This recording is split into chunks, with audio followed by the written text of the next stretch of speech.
Il-mexxej Laburista Joseph Muscat jappella lill-Gvern biex l-għadu fil-ħin jirrevedi l-kurrikulu minimu nazzjonali. Joseph Muscat qal li l-Partit Laburista lest li jaħdem jitfit mal-Gvern, imma l-Gvern min-naħa tiegħu irid jisma' lill-għalliema u jara x'qed jitolbu. Gvern ġdid għal Joseph Muscat jaħdem mal-għalliema l-kurrikulu minimu nazzjonali holistiku.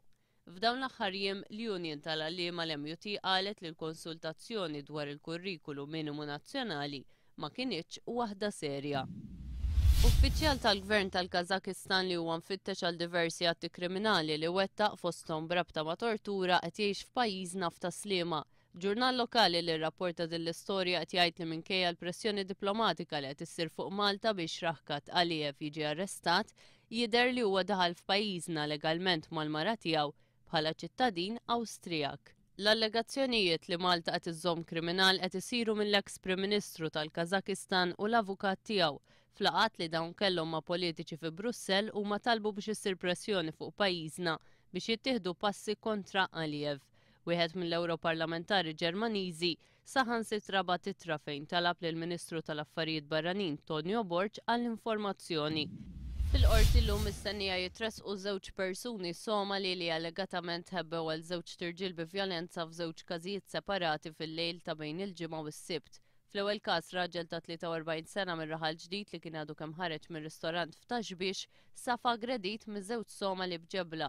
Dawn serqulu ammont ta' flus u ċwievet tal-karozza u ħarbu fejn aggredew raġel ieħor mill-Belt Valletta.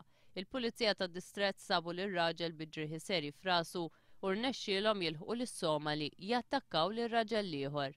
Sa dan it-tant għadha mistenni jitressaq il-qorti Marko Paċ magħruf bħala l-Pinzell li l-bieraħ wara nofsinhar kien arrestat mill-Pulizija wara li ħabat u allegatament ipprova jħebb għall-mara fil-kappara.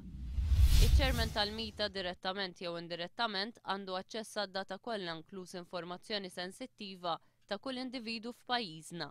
Hekk qal il-kelliem ewlieni Laburista Michael Farrugia meta fil-Parlament kien qed jitkellem dwar il-konflitt li jista' jkun hemm meta jkollok ċermen ta' awtorità bħal din li jkun involut f'partit politiku.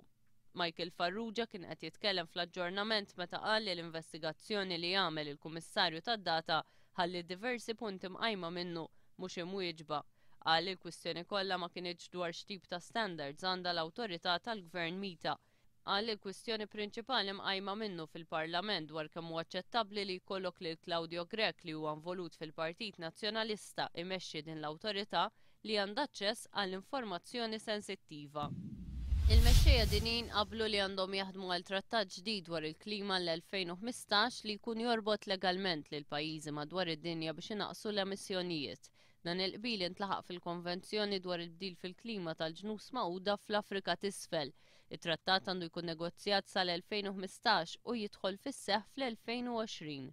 Trattat li fih l-Unjoni Ewropea qablet li tinkludi l-wedi tagħha li tnaqqas l-emissjonijiet fil-Protokoll ta' Kyoto li jkun jorbota bil-liġi biex tagħmel dan. Kien maqbul ukoll kif se jitmexxa fond li jitwaqqaf għal pajjiżi foqra l-bdil fil-klima, iżda mhux dwar kif se jinġibu l-flus. Ambjentalisti iżda qed isostnu li dan mhux biżżejjed għaliex ma kienx hemm ħeġġa biex jinqatgħu l-emissjonijiet biex ma jkunx hemm bdil fil-klima perikolus.